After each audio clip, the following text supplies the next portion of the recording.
मुंबईचे लुटारू कोण आणि खरे रखवालदार कोण असा परखड सवाल उपस्थित करत उपमुख्यमंत्री एकनाथ शिंदे यांनी उद्धव ठाकरेंवर निशाणा साधलाय। निवडणूक आली की मुंबई आणि मराठी माणसाची आठवण येते असा सनसनीत टोलाही हाणलाय। तसंच ठाण्याने शिवसेनेला साथ दिलीये। 7 उमेदवार बिनविरोध निवडून आलेत। नेमकं काय रिपोर्ट आहे पाहूयात या व्हिडिओ मधून। नमस्कार, मी प्राची शिरकर, आपण पाहत आहात प्रहार न्यूज लाईव्ह। उपमुख्यमंत्री एकनाथ शिंदे हे उद्धव ठाकरेंवर कडाडले आहेत। मुंबईचे लुटारू तुम्ही, रखवालदार आम्ही, निवडणुकीपुरतं मराठी प्रेम दाखवता, पण मुंबईतून मराठी माणूस बाहेर फेकला कोणी असा प्रश्न विचारलाय। आम्ही त्याला परत आणतोय असं शिंदेंनी ठणकावून सांगितलंय। इतकंच नव्हे तर विकास कामं दाखवा, भावनिक मुद्द्यांवर दिशाभूल करू नका, कोस्टल रोड, मेट्रो, खड्डेमुक्त रस्ते हे सर्व महायुतीने केलंय असंही शिंदे म्हणाले। बंद पडलेले प्रकल्प महायुतीने मार्गी लावले। मुंबईला ग्लोबल फिनटेक हब बनवण्याचा पंतप्रधानांचा दृष्टिकोन आहे।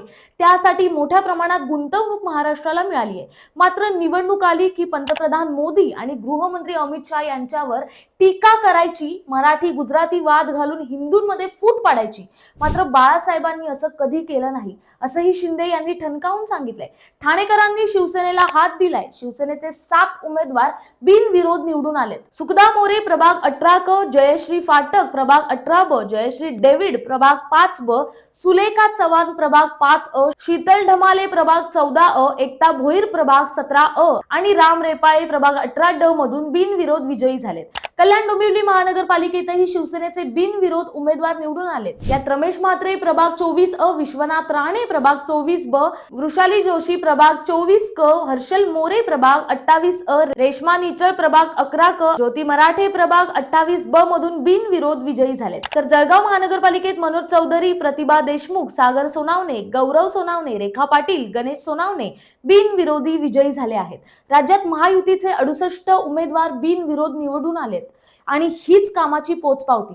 महायुतीची संघटना मजबूत होते, विरोधकांची एकजूट ढेपाळत आहे। ठाणे शिंदेंचा बालेकिल्ला, मात्र आता महायुतीचं मनोबल वाढतंय। विकासाच्या मुद्द्यावर महायुती मजबूत होते।